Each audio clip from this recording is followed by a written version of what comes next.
راتوں کی عبادت اور دن کے روزوں کا کیا حال ہے؟ کہا حضور خوب جاری ہے۔ فرمایا یاد رکھ آج کے بعد تو نے قرآن 30 دنوں میں ختم کرنا ہے، یعنی رات کو صرف 1 پارہ پڑھنا، بس اس سے زیادہ نہیں پڑھنا۔ نوافل کی ترتیب بھی بتائی لیکن اس میں میانہ روی بھی سکھائی۔ انہوں نے کہا حضور یہ تو مجھ سے ہوگا ہی نہیں کہ صرف 1 پارہ پڑھوں، صرف اتنا تھوڑا، آپ مجھے اجازت دیں کہ میں ذرا جلدی قرآن ختم کرنا چاہتا ہوں۔ فرمایا پھر سن، اگر تو زیادہ پڑھنا چاہتا ہے تو زیادہ سے زیادہ تم 7 دنوں میں ختم کر لو بس، یعنی ہمارے حساب سے ایک منزل جو ہماری 7 منزلیں بنائیں وہ یہی ہے، 7 دنوں میں ختم کر لو۔ انہوں نے آگے سے پھر کہا حضور نہیں، 7 دن تو بہت ہے، میں اس سے بھی کم دنوں میں ختم کرنا چاہتا ہوں، آپ مجھے اور قرآن پڑھنے کی اجازت دیں۔ آپ نے کیا ارشاد فرمایا؟ فَإِنْ أَبَيْتَ، اگر تو 7 دنوں میں بھی ختم نہیں کرتا تو چل تیرے شوق، تیرے جذبے، تیرے ولولے کو دیکھ کر میں کہتا ہوں تم 3 دنوں میں ختم کر لو، اس سے جلدی ختم کرنے کی اجازت ہی نہیں۔ 3 دنوں میں ختم کر، بس اس سے زیادہ تم رات کو عبادت نہیں کر سکتے۔ اور سن، جو روزے رکھتے ہو نا وہ مہینے میں 3 رکھا کرو۔ کہا حضور نہیں۔ کہا چلو ایسا کر لو، 2 دن چھوڑ کے 1 دن رکھ لیا کرو۔ پھر انہوں نے کہا حضور ایسا نہیں، اور روزے رکھنے کی اجازت دیں۔ پھر آپ نے فرمایا اگر بہتر روزے رکھنا ہے تو روئے زمین پہ سب سے بہتر روزے داؤد علیہ السلام کے نفلی روزے تھے، 1 دن رکھتے تھے 1 دن چھوڑتے تھے، اس سے بہتر روئے زمین پہ روزہ ہو ہی نہیں سکتا۔ اب غور کیجئے گا، پیغمبر علیہ السلام نے صحابہ کو گناہوں سے رکنا بھی سکھایا، عبادت کی ترغیب بھی دی، لیکن عبادت کے اندر بھی ایک خاص لیمٹ تک رکھا۔ پھر آپ نے اسے فرمایا اے عبداللہ دیکھنا، ان لعینیک علیک حقا، تیری آنکھوں کا تیرے اوپر حق ہے، سویا بھی تو کرنا۔ وَلِجَسَدِكَ عَلَيْكَ حَقًّا، تیرے جسم کا تیرے اوپر حق ہے، اس کو آرام اور سکون بھی دیا کرنا۔ وَلِزَوْرِكَ عَلَيْكَ حَقًّا، تیرے مہمانوں کا تیرے اوپر حق ہے، ان کو وقت بھی تو دیا کرنا۔ وَلِزَوْجِكَ عَلَيْكَ حَقًّا، تیری بیوی کا تیرے اوپر حق ہے، اس کو بھی تو ادا کیا کرنا۔ اگر تو نے اللہ کی نفلی عبادت میں لگ کے اپنے جسم کا حق ادا نہ کیا، اگر تو نے اللہ کی نفلی عبادت میں لگ کے اپنی بیوی کا حق ادا نہ کیا، اگر تو نے اللہ کی نفلی عبادت میں لگ کے مہمانوں کا حق ادا نہ کیا، تو یاد رکھ لے وہ میرا طریقہ اور میری سنت نہیں ہوگی، اور وہ عمل تیرے لیے ثواب کے بجائے گناہ بن جائے گا۔ شریعت یہ ہے کہ ہر چیز کی ایک لیمٹ ہے، اور صحیح بخاری کی وہ روایت ہے، 3 صحابی آئے حضور علیہ السلام کے گھر میں، اور آ کر انہوں نے یہ کہا اماں جان، حضور سے ملنا تھا، حضور ملے نہیں۔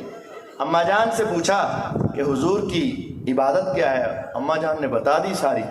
فَكَأَنَّهُمْ تَقَالُّوهَا، ایک دوسرے کو دیکھ کے کہتے ہیں یار ہم اَيْنَ نَحْنُ مِنَ النَّبِيِّ صلی اللہ علیہ وسلم، ہمارا اور حضور کا تو پہلے ہی کوئی مقابلہ نہیں، اور اس کے باوجود حضور اتنے اعلیٰ اور ہم اتنے ادنا، اور اس کے باوجود ہماری عبادت پھر کم، ہم تو بہت پیچھے رہ جائیں گے۔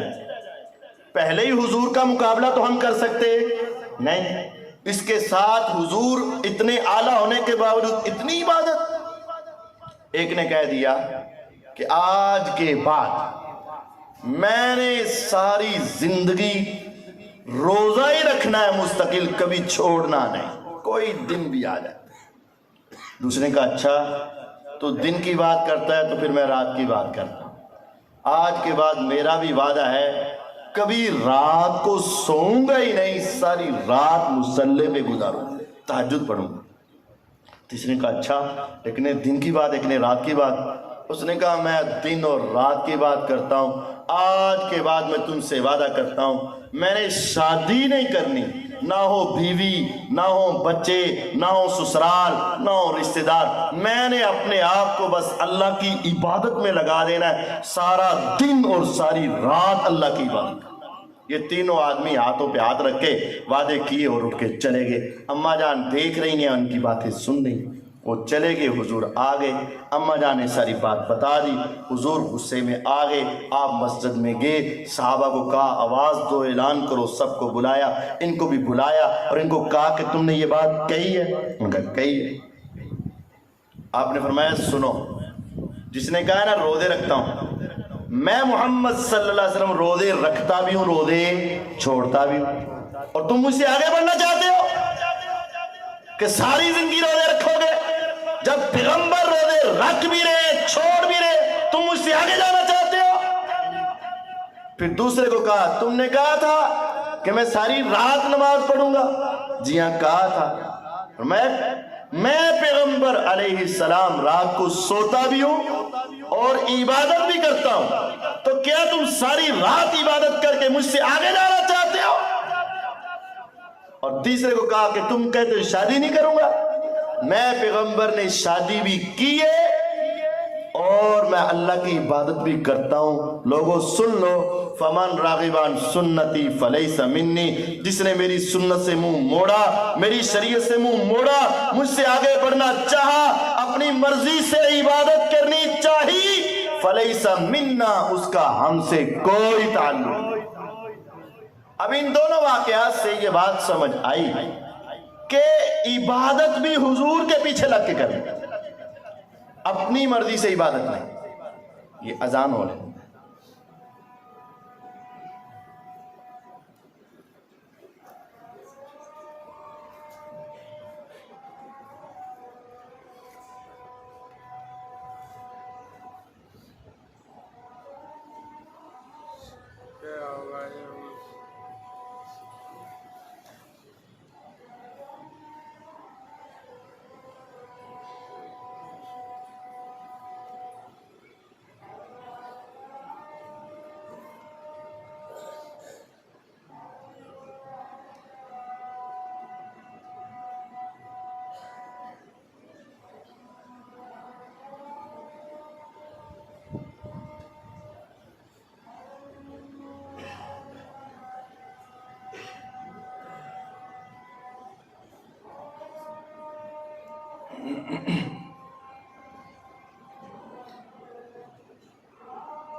میں اپنے موضوع کو سمیٹتا ہوں، ٹائم تو کافی ہو چکا ہے، میں مختصر کرتا ہوں۔ یہ بات سمجھ لیں کہ عبادت حضور علیہ السلام نے بتائی، لیکن اس کی ایک لمٹ ہے، اپنی مرضی سے عبادت بھی نہیں کر سکتے۔ اب طریقت اور شریعت کا فرق کیا ہے اور تصوف کیا ہے؟ شریعت ہے اللہ تعالیٰ نے جو بتا دیا اتنا شریعت ہے، اس سے آگے جانا شریعت نہیں۔ تصوف اور طریقت کے اندر یہ سوچ ہے کہ صحابہ کو تو حضور نے ایسا کر دیا تھا کہ وہ گناہوں سے رک جاتے تھے، نیکی کر لیتے تھے، اب ہمیں کوئی ایسے طریقے ایجاد کرنے ہوں گے جس کی وجہ سے انسان کا نفس کچلا جائے اور وہ گناہوں سے باز آنا شروع ہو جائے۔ اس کو تصوف اور طریقت کہتے ہیں۔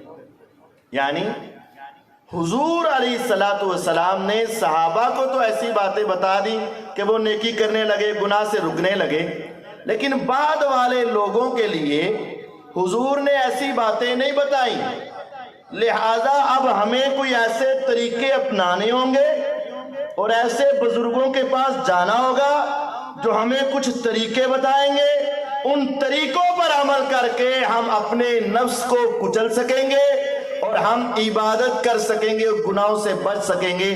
اس کا نام طریقت اور تصوف ہے۔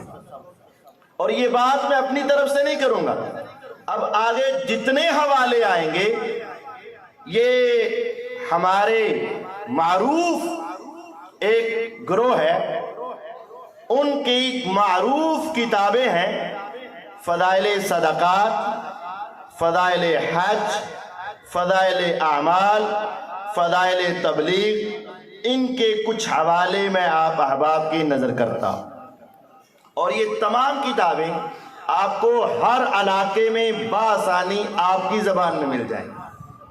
پہلا حوالہ یہ ہے فضائل تبلیغ اور فصل 7، سابع اس کو کہتے ہیں عربی میں، فضائل تبلیغ فصل 7۔ اس کے اندر شیخ الحدیث زکریا صاحب لکھتے ہیں کہ شیخ اکبر فرماتے ہیں، ابن عربی جو بہت بڑے صوفی تھے، وہ کہتے ہیں کہ اب اس دور میں انسان اس وقت تک گناہوں سے چھوڑ کر نیکی کی طرف نہیں آ سکتا جب تک اپنے آپ کو کسی مرشد کے حوالے نہ کر دے اور اس کے سامنے اپنے آپ کو بے جان بنا کے رکھ دے۔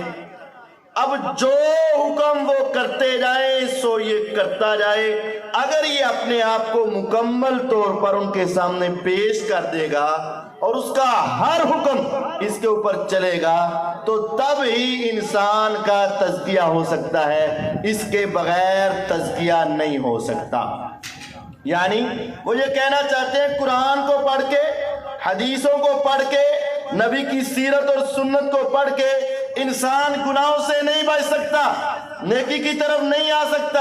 اگر نیکی کی طرف آنا چاہتے ہو تو صرف ایک ہی طریقہ ہے کہ انسان اپنے آپ کو کسی پیر یا مرشد کے حوالے کر دے، اس کے سامنے بے جان ہو جائے، اس کا ہر حکم اس کے اوپر لاگو ہو، جو کہے سو یہ کرے، تب انسان کا تزکیہ ہوگا، تب یہ گناہوں سے بچے گا اور تب یہ نیکی کے راستے پہ چل سکتا ہے، اس کے علاوہ کوئی راستہ نہیں۔ اب غور کیجئے، شریعت کہتی ہے اپنے آپ کو کس کے حوالے کرو؟ اللہ اور اس کے رسول کے حوالے کرو، اور تصوف اور طریقت یہ کہتی ہے اپنے آپ کو ایک مرشد کے حوالے کر دو، اس کے سامنے بے جان ہو جاؤ، جو وہ حکم دے وہ مانو، اس کے بغیر تم گناہ نہیں چھوڑ سکتے، تمہارا تزکیہ نہیں ہو سکتا۔ اور پھر اس کی ایک پریکٹیکلی تصویریں انہوں نے یہاں نقل کی، واقعات نقل کی۔ اب غور کیجئے گا اپنے آپ کو کس کے حوالے کرنا ہے۔ شریعت میں جب پیغمبر تھے پیغمبر کے حوالے، اور اس کے بعد صرف ایک بیعت ہے، خلیفہ کی بیعت، بس۔ اور خلیفہ کی بات بھی صرف اتنی دیر ماننی ہے جب اتنی دیر اس کی بات شریعت کے مطابق ہے، یعنی اصل خلیفہ کی بات بھی نہیں ہے، خلیفہ کی بات بھی صرف اتنی دیر تک ہے جتنی دیر تک شریعت کے موافق ہے۔ جب شریعت کے مخالف ہوئی خلیفہ کی بات بھی گئی۔ ابھی میں وہ واقعہ سناتا ہوں، پہلے یہ واقعہ سنا لوں، حوالہ نوٹ کر لیجئے گا۔ ایک کتاب ہے فوائد الفؤاد، فؤاد عربی میں دل کو کہتے ہیں، فائدے کی جمع فوائد، دلوں کے فائدے۔ یہ بزرگ گزرے ہیں ہندوستان میں، خواجہ نظام الدین، ان کے مرشد تھے خواجہ غلام فرید، جن کو گن شکر کہا جاتا ہے، یہ پاکستان میں۔ اور ان کے بزرگ گزرے ہیں مرشد قطب الدین بختیار کاکی، اور ان کے استاد یا مرشد گزرے ہیں شاہ معین الدین اجمیری، معین الدین چشتی بھی جن کو کہا جاتا ہے، یہ سلسلہ ہے۔ اور معین الدین چشتی صاحب کا اٹھنا بیٹھنا علی حجویری رحمہ اللہ کے مزار پر تھا، یعنی یوں کہیں کہ علی حجویری رحمہ اللہ کے بعد معین الدین چشتی معین الدین چشتی کے بعد قطبالدین بختیار کاکی، اور ان کے بعد گن شکر غلام فرید، اور ان کے بعد خواجہ نظام الدین. یہ ایک پوری چین ہے. خواجہ نظام الدین صاحب ایک کتاب میں لکھتے ہیں کہ ہمارے بزرگوں نے بتایا قطب الدین بختیار کاکی صاحب نے کہ معین الدین چشتی صاحب کے پاس ایک بندہ مرید بن کر آیا. یہ حوالے کی ذمہ داری میری ہے. فوائد الفؤاد صفحہ 126 اور 27 کہ تصوف کا پہلا سبق، طریقت کا پہلا سبق اپنے آپ کو کلی طور پر کسی مرشد کے حوالے کرنا، جو کہے سو ماننا، یعنی نبوت کے درجے پہ اس کو فائز کرنا. یہ تصوف کا پہلا سبق. تو معین الدین چشتی صاحب کے پاس ایک مرید آیا اور آ کر کہتا ہے حضور آپ کی بیعت کرنا چاہتا ہوں. کہا تمہیں پہلے چیک کیا جائے گا کہ تم مرید بن سکے گا کہ نہیں. کہا حضور چیک کر لیجئے. کہا جو میں کہوں گا مانے گا. انہوں نے کہا مانوں گا، حالانکہ یہ وعدہ صرف اللہ اور اس کے رسول سے ہو سکتا ہے، اس کے علاوہ کسی سے نہیں. ان سے کہا جائے گا آپ کی بات اس وقت مانیں گے جب آپ کی بات میرے پیغمبر اور اللہ کے حکم کے مطابق ہوگی. اگر اللہ اور اس کے رسول کے حکم کے مطابق نہیں، زمانے کا ولی ہو، دنیا کا کوئی بھی پیر ہو، فقیر ہو، والد ہو، استاد ہو، حتیٰ کہ محدث ہو، مفکر ہو، فقیہ ہو، ادیب ہو، سب سے یہ وعدہ ہو سکتا نہیں. لیکن تصوف کی پہلی سیڑھی یہ ہے اپنے آپ کو کلی طور پر مرشد کے حوالے کرنا. تو یہ لکھتے ہیں کہ اس نے کہا، معین الدین چشتی صاحب نے کہا جو میں کہوں گا مانے گا. اس نے کہا مانوں گا. اس نے کہا دیکھ لینا. انہوں نے کہا دیکھ لیا. کہا کلمہ کیسے پڑھتے ہو؟ انہوں نے کہا لا الہ الا اللہ محمد الرسول اللہ صلی اللہ علیہ وسلم. مرید یہ بتاتا ہے. پیر صاحب نے کہا اگر تو میرا مرید بننا چاہتا ہے تو تجھے اپنی ہر بات میرے حوالے کرنی پڑے گی. انہوں نے کہا کر تو دی ہے. کہا چل پڑھ پھر لا الہ الا اللہ چشتی رسول اللہ. اس نے پڑھ دیا لا الہ الا اللہ چشتی رسول اللہ لکھا ہے. انہوں نے کہا اب تو سچا مرید ہوا ہے. میں نے ویسے ہی تجھے چیک کرنا چاہا ہے. ہاں اصل تو تیرا کلمہ وہی ہے جو تو پہلے پڑھتا تھا. میں تو حضور کے غلاموں میں سے غلام ہوں، لیکن بس چیک کرنے کے لیے تجھے دیکھا ہے کہ تو میری ساری باتیں مانے گا یا میری آدھی بات مانے گا. جب تو میرے نام کا کلمہ پڑھ سکتا ہے اس کا مطلب ہے اب تو نے اپنا کل میرے حوالے کر دیا ہے. اب میں تمہیں اپنا مرید بناؤں گا. آج کے بعد تو تصوف کی پہلی سیڑھی پہ چڑھ چکا. یہ ہے تصوف، یہ ہے طریقت. اس کا مطلب یہ ہے کہ اپنے آپ کو بیعت کرنا. یہ پیر طریقت جو ہوتا ہے کہ یہ پیر طریقت ہے. میں اپنی آپ کی بیعت اس کے ہاتھ پہ کرتا ہوں. مقصود یہ ہوتا ہے میں نہیں کرتا، جو کہنا والا ہے وہ کہتے ہیں میں کرتا ہوں. آج کے بعد جو کہے گا شریعت کے موافق ہو مخالف ہو، شریعت پسند کرے نہ کرے، اپنے آپ کو اتنا حوالے کر دینا کہ ہر شے اس کے حوالے. یہ تصوف کی پہلی سیڑھی ہے کہ کسی کو مرشد بنانا. یہ ایک حوالہ نہیں، دوسرا حوالہ بھی. اسی کتاب فوائد الفؤاد کے اندر صفحہ 404 پر یہی بزرگ خواجہ نظام الدین صاحب لکھتے ہیں. ایک شیخ شبلی تھے، ان کے پاس بھی ایک مرید آیا اور آ کر کہتا ہے حضور مجھے گناہوں سے بچنے کی تلقین، نیکی کرنے کی، یعنی تزکیہ کر دو. تزکیہ. انہوں نے کہا اگر گناہوں سے بچنا چاہتا ہے، نیکی کرنا چاہتا ہے تو مرید بننا پڑے گا. انہوں نے کہا بنا لو. کہا مرید بننے کی پہلی سیڑھی یہ ہے کہ اپنا سب کچھ میرے حوالے کر دے، یعنی جو کہوں گا مانو گے. انہوں نے کہا آپ سے بیعت ہے، آج کے بعد جو کہیں گے مانوں گا. کہا پکی بات ہے. کہا پکی بات ہے. چیک کر لوں. کہا کر لو. کہا پڑھ میرے نام کا کلمہ لا الہ الا اللہ شبلی رسول اللہ. اس نے کہا لا الہ الا اللہ شبلی رسول اللہ. کہا بس بس بس میں تو ویسے تمہیں چیک کرنا چاہ رہا تھا. مطلب یہ آج کے بعد تو تصوف کی پہلی سیڑھی پہ چڑھ گیا ہے کیونکہ تو نے اپنا کل میرے حوالے کر دیا. اب تجھے شریعت کی ضرورت نہیں, قرآن کی ضرورت نہیں, حدیث دیکھنے کی ضرورت نہیں, دین دیکھنے کی ضرورت نہیں. جب تو نے مجھے, یہ میں اپنی طرف سے کہنا, جب تو نے مجھے نبوت کا درجہ دے دیا ہے نا, اس کا مطلب ہے اب تو صحیح تصوف پہ چڑھا. اصل درجہ تو یہ نبوت کا ہے.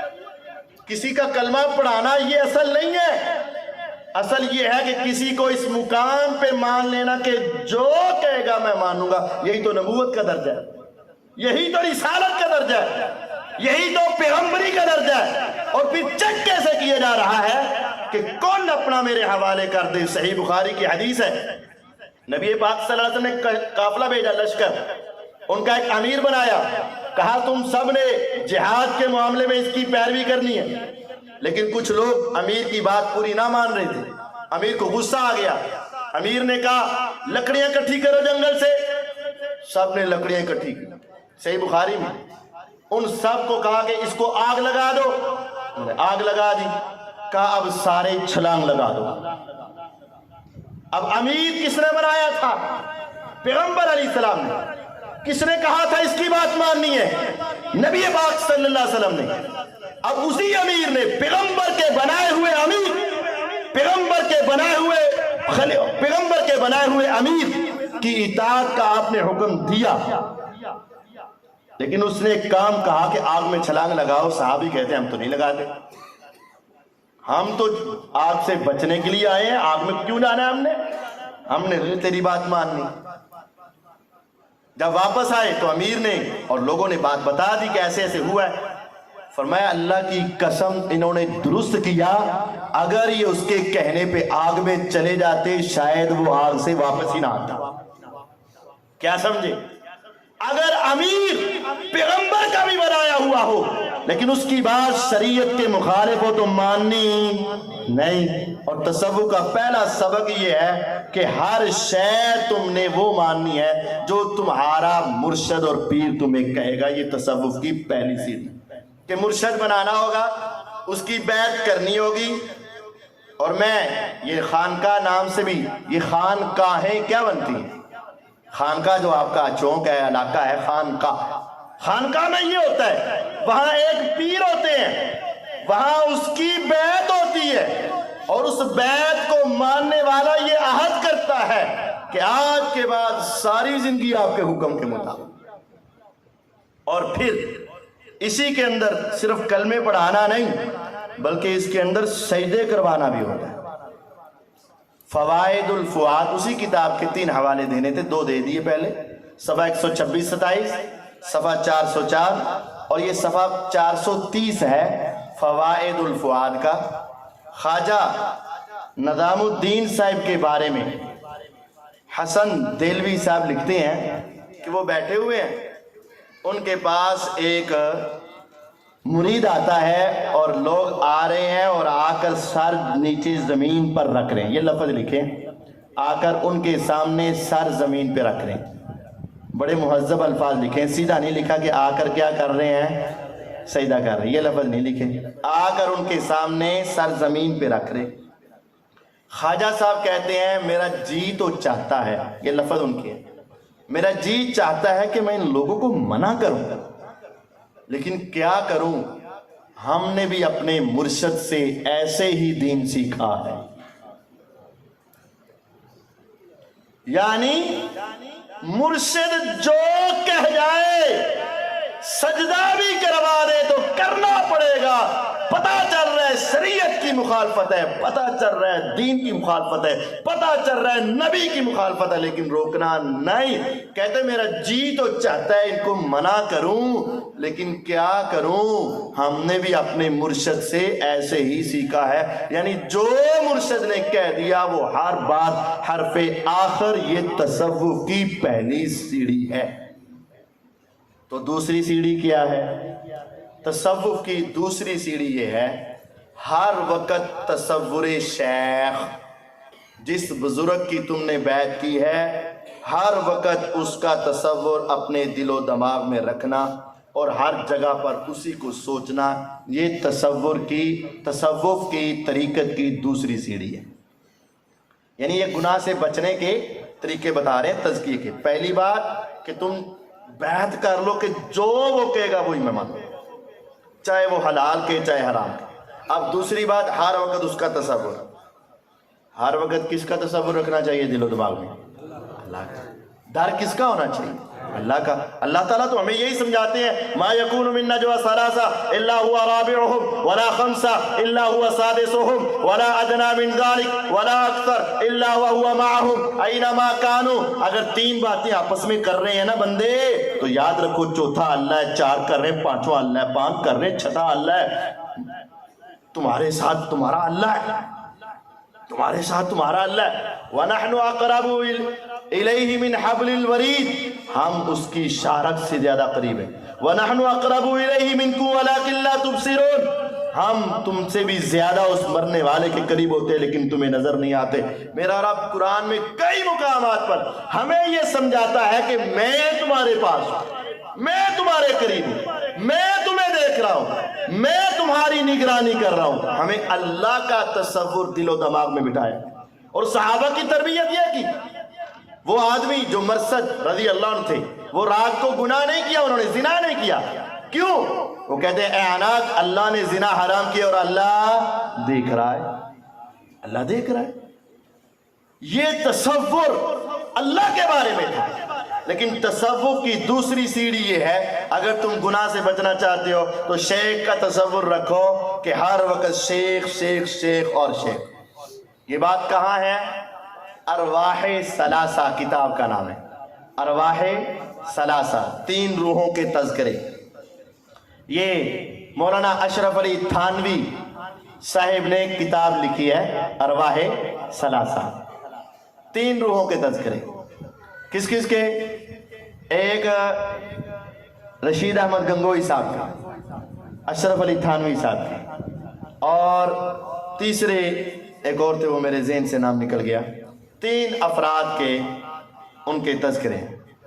تو وہاں اشرف علی تھانوی صاحب لکھتے ہیں کہ رشید احمد گنگوئی صاحب بیٹھے تھے، صفحہ 306 ہے، حکایت نمبر 306، صفحہ نہیں، حکایات ہے، حکایت نمبر 306۔ گنگوئی صاحب بیٹھے تھے تو تصور شیخ کا ذکر ہوا، تو کہتے ہیں پھر بتا دوں؟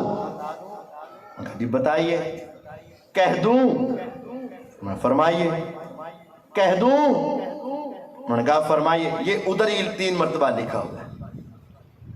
چوتھی مرتبہ انہوں نے کہا کہ سچی بات تو یہ ہے کہ 3 سال مکمل ہو چکے، حاجی امداد اللہ مہاجر مکی وہ میرے دل میں ہوتے ہیں، اور 3 سال سے آج تک میں نے کوئی کام بھی ان کی اجازت اور ان سے پوچھنے کے بغیر نہیں کیا۔ کیا مطلب؟ یہ تصور شیخ، ہر وقت یہ سمجھنا کہ وہ فلاں جس کی میں نے کی ہے بیعت وہ میرے دل میں ہے اور اس سے میں نے پوچھنا ہے، وہ اجازت دے گا تو میں کروں گا۔ کہتے 3 سال مکمل ہوئے، ایک عمل بھی میں نے ان سے پوچھے بغیر نہیں کیا۔ اب ہر وقت کوئی بندہ کسی کے ساتھ نہیں رہ سکتا، تو کیا وہ عالم الغیب ہے؟ ہو سکتا ہے گنگوئی صاحب بیدار ہو اور مکی صاحب سوئے ہوئے ہو سکتا ہے گنگوئی صاحب بیدار ہو اور مکی صاحب نماز پڑھ رہے ہو سکتا ہے گنگوئی صاحب بیدار ہو لیکن وہ مکی صاحب کسی کام میں مصروف ہو۔ انہوں نے کیسے پوچھ لیا؟ انہوں نے کیسے بتا دیا؟ وہی تصور جو اللہ کے بارے میں تھا کہ 24 گھنٹے انسان اللہ کی نگرانی میں ہے، وہی حکم جو اللہ کی شریعت کا تھا کہ ہر شے شریعت کو دیکھ کر اس سے پوچھ کر اس کی رہنمائی میں تم نے چلنا چلنا تھا وہ سارا تصور شیخ کو دے کر کہا مکی صاحب جن کی میں نے بیعت کی ہے. گنگوئی صاحب نے امداد اللہ مہاجر مکی صاحب کی بیعت کی تھی. گنگوئی صاحب کہتے ہیں تصوف کی دوسری سیڑھی پہ میں چڑھا تو میں نے 3 سال میں کوئی کام بھی مکی صاحب کی اجازت کے بغیر نہیں کیا. اس کا مطلب وہ سمجھتے تھے کہ میں ادھر سے پوچھ لوں گا وہ ادھر سے بتا دے گا. تو ہر وقت کے رازوں کو جاننے والا کون ہوتا ہے؟ اللہ. تو انہوں نے کیسے جان لیا؟ اصل میں یہ گناہ سے بچنے کا جانسا دے کر پہلے شیخ کے ساتھ جوڑا اور پھر اب اس کا تصور 24 گھنٹے دل و دماغ میں بٹھایا اور ان سے پوچھنا یہ سمجھایا اور اللہ کی صفت معیت اور اللہ کی صفت علم غیب اٹھا کر شیخ کو دے دی. اور تصور یہ ہے اب وہ تصوراتی باتوں میں دیکھ رہا ہوں میں اپنے پوچھ رہا ہوں ان سے میں اجازت دے رہے ہیں اور کر لیا میں نے یہ تصور. وہ بولیں گے تو نہیں نا آواز تو نہیں آئے گی اور اگر آواز ان کی آنی شروع ہو جائے اور وہ باتیں کرنی شروع ہو جائے یہ تو اللہ سے بھی آگے کر لیا تم نے. ابھی بات ختم نہیں ہوئی. آگے لکھتے ہیں کہ پھر اس کے بعد میرا دوسرا سٹیپ یہ آیا. پھر انہوں نے کہا بتا دوں؟ کہا جی بتائیں. انہوں نے کہا کہہ دوں؟ انہوں نے کہا کہہ دیں. انہوں نے کہا کہہ دوں؟ انہوں نے کہا کہہ دیں یعنی لوگوں کی توجہ کے لیے. تو پھر کہا اس کے بعد اتنی ہی دیر پھر حضور میرے دل میں رہے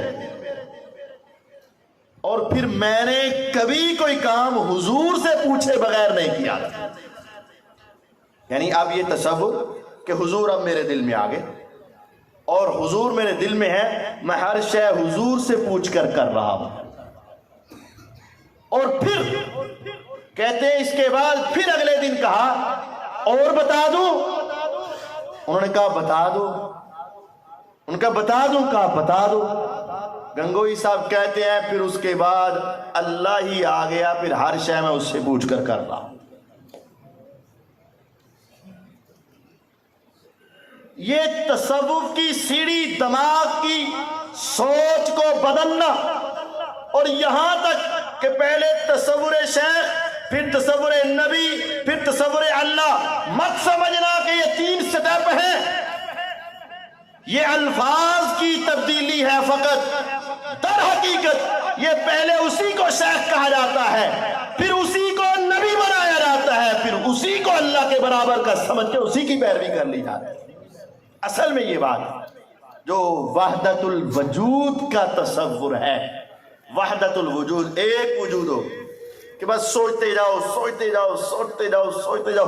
ہر جگہ پہ پھر تمہیں پہلے شیخ نظر آئے گا پھر شیخ کی تصویر ہی تمہیں نبی کی تصویر لگے گی اور پھر شیخ کی تصویر ہی تمہیں نعوذ باللہ ثم نعوذ باللہ اللہ کی تصویر لگے گی اور تم اسی سے پوچھ رہے ہوگے اور یوں محسوس ہوگا جیسے اللہ سے پوچھ رہا ہوں. یہ تصوف کی دوسری سیڑھی اس کا نام تصوف ہے اور یہ پڑھایا جاتا ہے. آج بھی آپ جا کے اردو بازار سے کتابیں لے سکتے ہیں کسی بھی بک سینٹر کے پاس جائیں ان سے کہیں یار ارواح ثلاثہ ہمیں چاہیے کسی دیوبندی مکتبہ فکر کے پاس چلے جائیں مل جائے گی آپ کو. ان سے کہیں حکایت نمبر 306 کھولو ادھر کھڑے کتاب کو دیکھ لینا بس ادھر کھڑے کتاب کو 306 نمبر حکایت میں یہ ہے تصوف. اور پھر صرف یہ نہیں بلکہ اس سے آگے بھی ایک درجہ ہے. پھر وہ ذہن کو اتنا معوف کر دیا جاتا ہے اور وہ یہ سمجھتا ہے کہ اب قبر والے بھی میرے ساتھ باتیں کریں گے فوت ہونے والے بھی باتیں کریں گے. یہ تصوف. اب یہ حوالے 3 حوالے فضائل حج کے ہیں. میں ایک مرتبہ عمرے کے لیے گیا قطر میں اسٹے ہوا تو وہاں 6 گھنٹے ٹھہرنا تھا تو میں مسجد میں چلا گیا. مسجد میں ایک کتاب پڑھی تھی وہ زندگی میں نے پہلی مرتبہ پڑھی. فضائل حج وہاں پڑھی ہوئی تھی تو میں نے پڑھنی شروع کر دی. وہ زندگی میں پہلی مرتبہ میں نے کتاب دیکھی. اس کے 3 حوالے میں آپ کو سناتا ہوں. اب وہ حج والوں کو کیا سمجھایا گیا تصوف کی یہ دوسری سیڑھی کہ ہر وقت ذہن میں یہ ہے کہ وہ مجھے دیکھ رہا ہے، وہ میری باتیں سن رہا ہے، وہ مجھے جواب دے رہا ہے اور میرا اس کے ساتھ تعلق ہے۔ جو اصل سوچ اللہ کے بارے میں ہونی چاہیے تھی وہ اب بزرگوں کے بارے میں۔ فضائل حج حکایت نمبر 13، شیخ زکریا صاحب لکھتے ہیں کہ ایک بہت بڑے صوفی گزرے ہیں، احمد الرفاعی، شیخ رفاعی کے نام سے بڑے مشہور۔ 555 ہجری میں وہ حج کے لیے گئے، حج کے بعد بیت اللہ میں گئے اور حج کے بعد مسجد نبوی میں گئے اور وہاں پھر جا کر حضور کے روضے پر پہنچے۔ انہوں نے جا کر کچھ اشعار پڑھے اور اشعار کا آخری مصرع یہ تھا کہ اپنا ہاتھ دکھائیے، چہرہ تو میں دیکھ نہیں سکا، حضور اپنا ہاتھ باہر نکالیں میں اس کو بوسہ دے دوں۔ تو اس کی آواز سن کے پھر حضور نے اندر سے ہاتھ نکالا، باہر آیا، احمد الرفاعی نے بوسہ دیا، 90,000 بندے نے وہاں حضور کے ہاتھ کا دیدار کیا۔ یہ فضائل حج میں حکایت نمبر 13 کے اندر یہ بات موجود۔ اب یہ بھی تصوف ہے، یعنی سوچ ایسی بنی، یہ انہوں نے سوچا ہوگا۔ ویسے تو 90,000 بندہ نا، ویسے آج کل بھی روضۃ من ریاض الجنہ میں 90,000 بندہ آج بھی، تو آج سے کوئی 1000 سال پہلے تو مسجد نبوی پوری اتنی نہیں تھی جتنا 90,000 بندہ اس کے اندر آ جائے، آج سے 1000 سال پہلے تو اتنی نہیں تھی۔ تو اس وقت کہتے ہیں 90,000 بندہ آ کر اس نے حضور کے ہاتھ کو دیکھا۔ یہ کیا ہے؟ یہ تصوف ہے۔ تصوف میں ذہنی طور پر اتنا مفلوج الحال کر دیا جاتا ہے کہ کہا جاتا ہے کہ بس اب یہ قبر والے بھی میری بات سن رہے ہیں اور قبر والے بھی میرے ساتھ باتیں کر رہے ہیں، حضور نے اپنا ہاتھ دے دیا۔ اور دوسرا حوالہ فضائل حج کے اندر حکایت نمبر 23 ہے۔ ابن جلا کہتے ہیں، میں ذرا باتوں کو سمیٹ رہا ہوں، ابن جلا کہتے ہیں کہ مجھے بھوک لگی تھی، یہ تصوف کی بات ہے۔ ابن جلا کہتے ہیں مجھے بھوک لگی تھی، میں حضور کے روضے پر گیا، میں نے کہا حضور کئی دنوں سے بھوکا ہوں، تمہارے شہر میں آپ کا مہمان ہوں۔ میں حضور کو یہ کہہ کر آ گیا اور آ کر میں سو گیا مسجد میں۔ سویا تو حضور آئے، ابو بکر رضی اللہ ساتھ تھے تو عمر ساتھ تھے، انہوں نے آ کر مجھے روٹی دی، میں نے روٹی آدھی روٹی خواب کے اندر کھائی تو اچانک سے اٹھا تو میرے ہاتھ میں بقیہ آدھی روٹی بھی موجود تھی۔ اب یہ کیا ہے؟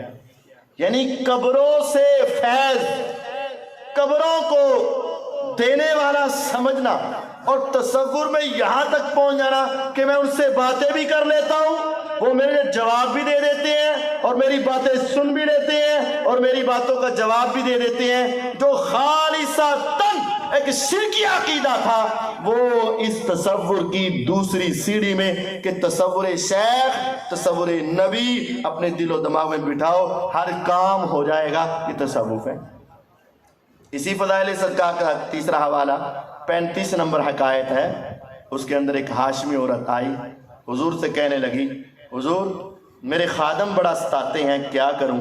تو قبر سے آواز آئی پریشان کیوں ہوتی ہے؟ میری طرح صبر کر جیسے میں نے صبر کیا۔ تو کہتی میں آئی، میرے سارے رنج غم ختم ہو گئے اور حضور نے ان غلاموں کو سمجھا دیا، سارے غلام اس کے بعد میرے تابع دار ہو۔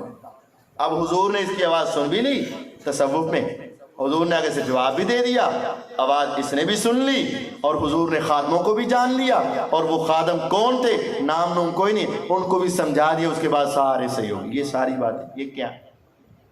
شریعت یہ کہتی ہے کہ تمہیں اپنے سارے دکھ کسے سنانے ہیں؟ اللہ کو۔ تم کس کے فقیر ہو؟ ایک اللہ کے۔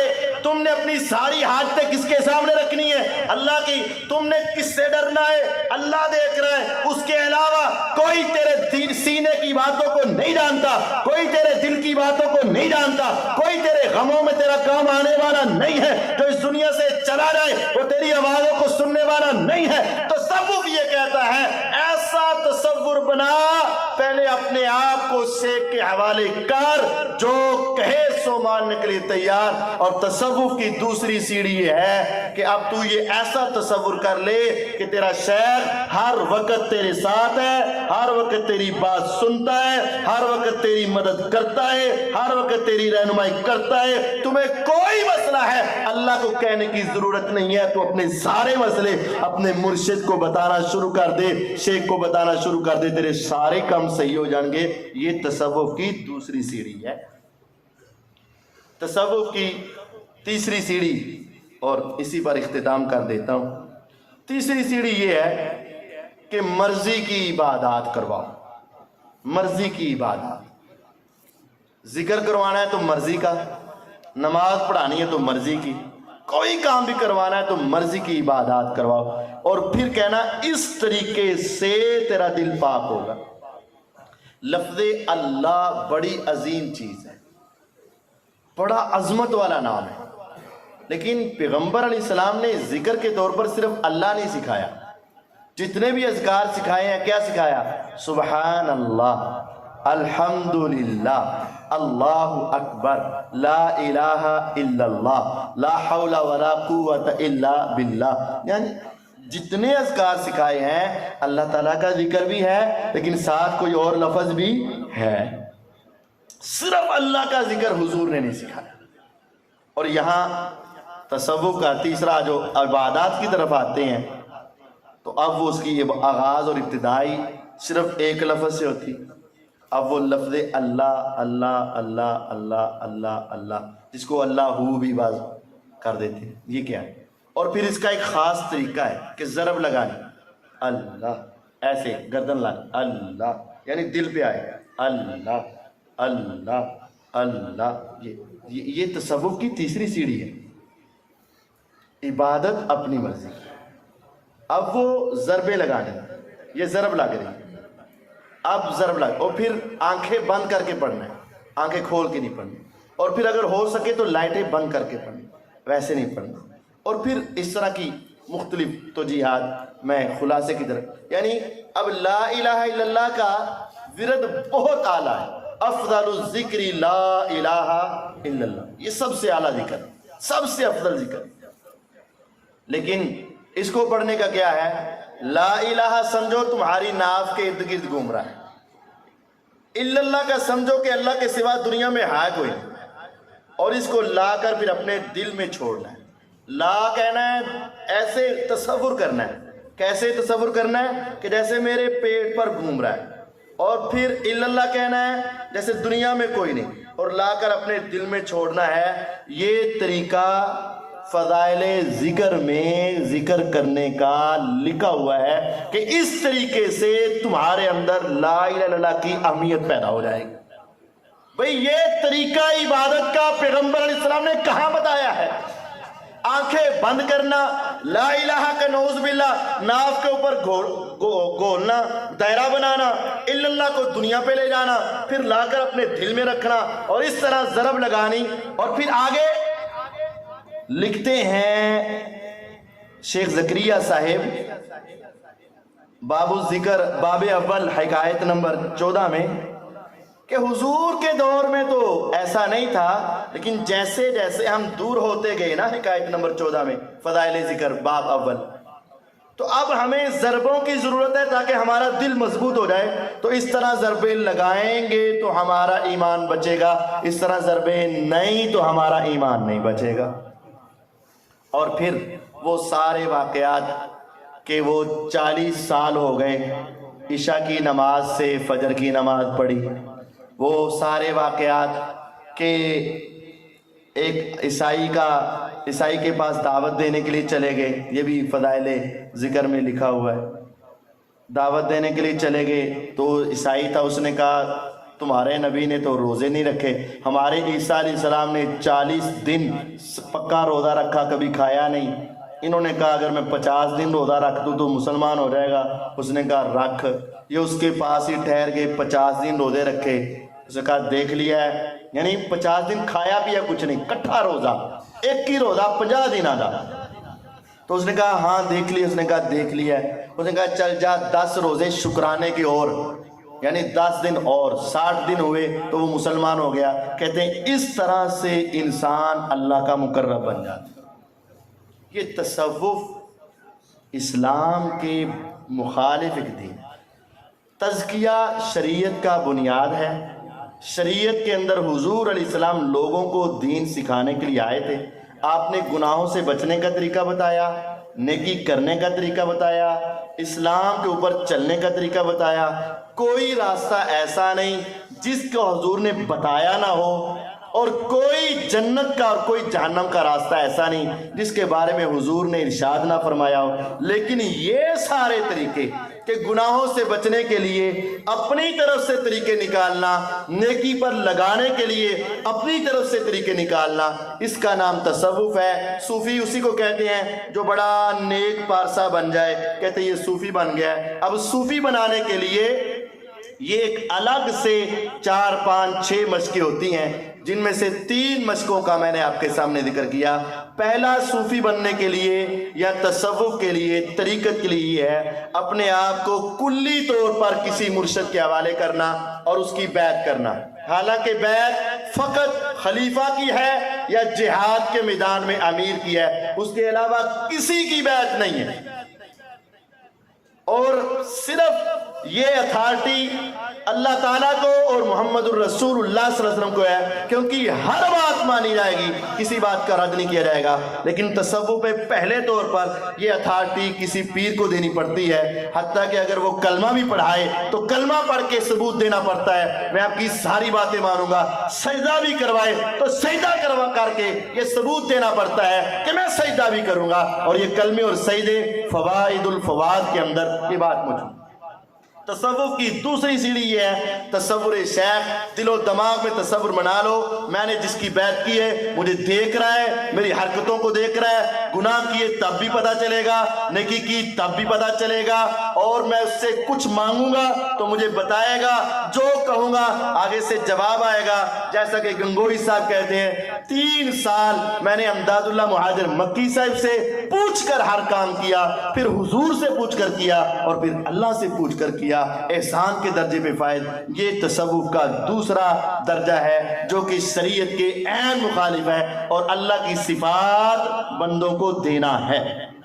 اور پھر اسی کے اندر یہی ہے کہ اگر آپ ان قبر والوں سے مانگو گے تو سلام کے لیے حضور کے ہاتھ بھی نکلیں گے, کھانا مانگو گے تو وہ بھی تمہیں عطا کیا جائے گا, اب مشکلات بتاؤ گے تو وہ بھی تمہاری پاک صاف کر دی جائیں گی. یہ تصوف کی دوسری سیڑھی. اور تصوف کی تیسری سیڑھی مرضی کی عبادت.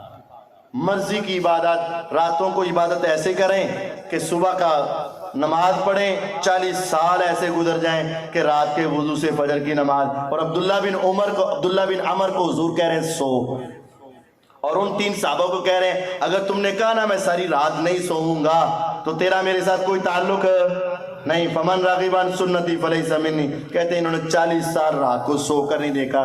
یہ عبادت ہے. کلمہ ایسے پڑھنا ہے, ذکر ایسے کرنا ہے, عبادت ایسے کرنی. یہ ساری باتیں شریعت کے مقابلے میں ایک الگ شریعت ہے. حضور صلی اللہ علیہ وسلم نے صحابہ کو دونوں باتیں سمجھائیں. آخری واقعہ سن لیں. اور تابعین کو بھی دونوں باتیں سمجھائیں کہ اپنے حق بھی ادا کرنے ہیں اور عبادت بھی کرنی. وہ جب رومیوں کو شکست ہو رہی تھی نا, رومیوں کو جب شکست ہو رہی, اس نے اپنے بڑے بڑے سردار بلا لیے, اور اس نے اپنے بڑے بڑے سرداروں سے کہا یار ہمیں شکست کیوں ہو رہی, کیا یہ مسلمانوں کی تعداد ہم سے زیادہ ہے؟ انہوں نے کہا نہیں.